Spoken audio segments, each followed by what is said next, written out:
Bien. Comenzamos entonces, hermanos, la lección número 34. Amarás a tu prójimo como a ti mismo y como Jesús nos ha amado. Hoy día concluimos la miniserie con el tema del amor al prójimo, súper interesante.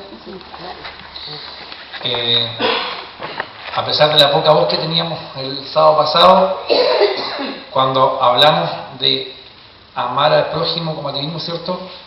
Esa pequeña frase, como a ti mismo, nos marcó mucho. A mí, por lo menos, fue muy interesante poder pensarla y ponerla en práctica. Ese es el tema, pues, queridos. Aquí estamos aprendiendo para la vida práctica, no para hacer teoría solamente. Y hoy día vamos a un nivel también muy profundo que nos muestra el Señor. Amarás a tu prójimo como a ti mismo y como Jesús nos ha amado. Tenemos 3 versículos ahí.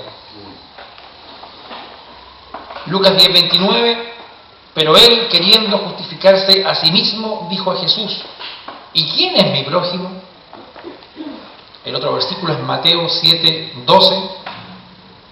Así que todas las cosas que queráis que los hombres hagan con vosotros, así también haced vosotros con ellos, porque esto es la ley y los profetas. Esto ya lo habíamos visto en un texto que se repite en nuestra lección.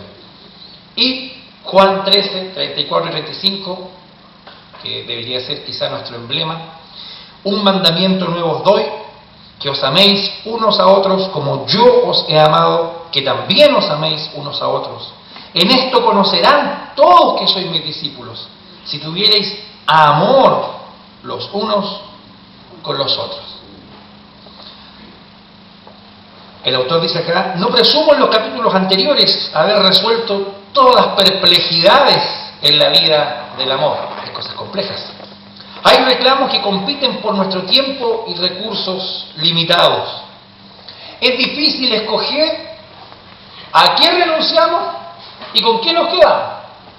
Existen diferentes interpretaciones de lo que es bueno para otra persona.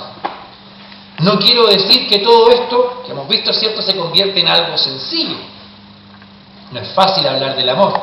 O quizás es fácil hablarlo, pero es difícil ponerlo en práctica.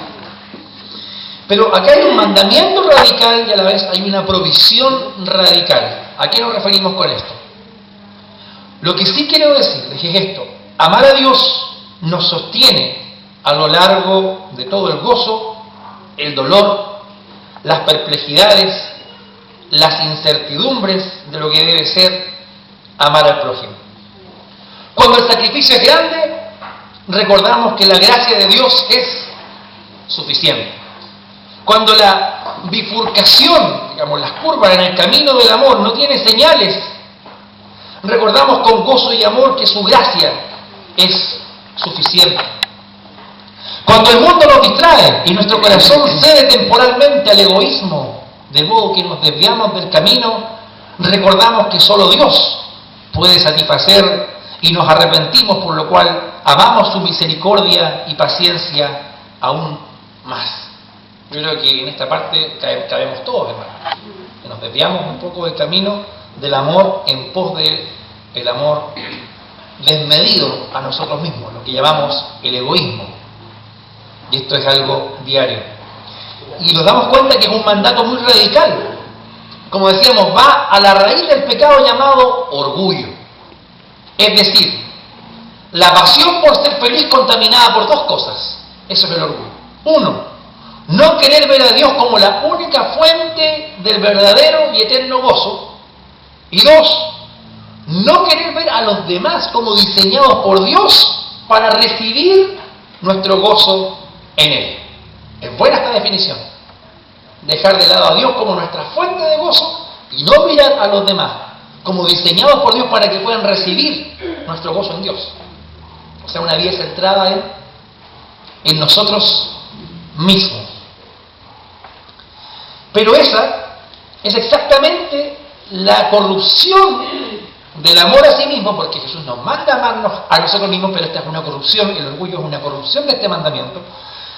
Y Jesús la contrarresta con estos 2 mandamientos. El primero, Él centra la atención en la pasión por ser feliz firmemente en Dios y solo en Dios.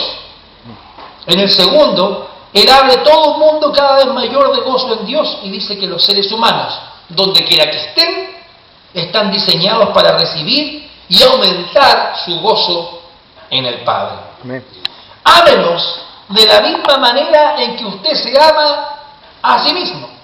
Déles, mediante todos los medios prácticos disponibles, lo que usted ha encontrado en Dios para usted mismo. Estamos hablando de amar a nuestro prójimo como a nosotros mismos. Si hemos encontrado este deleite en Dios, vamos a querer amar a los demás y mostrarles nuestro deleite en Dios. No va a dejar de ser una carga. Uy, ahí, hermano, esto viene como yunque aquí. ¿Yo realmente me deleito en Dios? Si yo me deleito en Dios, el resto que me rodea lo va a notar. No solamente decir, uy, mira cómo se deleita en Dios, sino que mira cómo nos hace deleitarnos también a nosotros, producto de su amor. Es por ahí el tema. ¿Y cuál es la advertencia que viene aquí? No restringir el significado de prójimo. Y quizá esto puede ser tan evidente en la Biblia, pero para nosotros en la práctica a veces no es tan evidente. Y yo me veo a veces preguntando como este hombre que le preguntó a Jesús, bueno, ¿y quién es mi prójimo entonces? Yo me pregunto realmente, ¿ese hombre acaso no sabía quién era su prójimo? ¿Jesús tenía que enseñarle quién era el prójimo? Me quedo con mis dudas. Antes de dejar el mandamiento de amar al prójimo como a nosotros mismos, es necesario oír una advertencia que Jesús hizo. Él nos advirtió que cuando oyéramos el mandamiento, comillas, amar al prójimo como a ti mismo, no debíamos tratar de justificar nuestra falta de amor, ¿qué cosa? Reduciendo la lista de quién es el prójimo. Sería súper fácil. Mi prójimo son 2 o 3. Listo. Hizo esta advertencia con la parábola del buen samaritano que hemos comentado quizá en más de alguna oportunidad. Aquí viene un breve resumen. En una ocasión, comillas, un intérprete de la ley, mire, era un escriba, no era alguien que no sabía, que por último hubiera pasado así, ya alguien del pueblo no tiene idea quién será. Era un intérprete de la ley. Se levantó y dijo para probarle, maestro, ¿qué cosa heredaré? Haciendo qué cosa heredaré la vida eterna. Jesús le respondió, ¿qué está escrito en la ley? ¿Cómo lees? Buena pregunta esa. El intérprete de la ley respondió, obviamente como buen judío, con los 2 grandes mandamientos. Amarás al Señor tu Dios con todo tu corazón y con toda tu alma y con todas tus fuerzas y con toda tu mente. Y a tu prójimo como a ti mismo. Jesús dijo, bien has respondido. No le dijo, no, te equivocas. Está correctísima la respuesta. Y añade, haz esto y vivirás. Yo me hubiera quedado muy tranquilo con esa respuesta. ¿Qué más podía hacer? Pero dice, luego el intérprete de ley dijo algo que al Señor no le gustó. Lucas describe el motivo de las palabras que a continuación dijo el hombre. Mire cómo lo describe Lucas. Muy sabio Lucas. Pero él, queriendo justificarse a sí mismo, dijo a Jesús, ¿y quién es mi prójimo? Por eso digo que la pregunta era maliciosa, era capciosa. Por un lado quería justificarse a sí mismo, quizás por otro lado quería hacer caer al Señor. Bueno, Lucas dice que se quería justificar a sí mismo.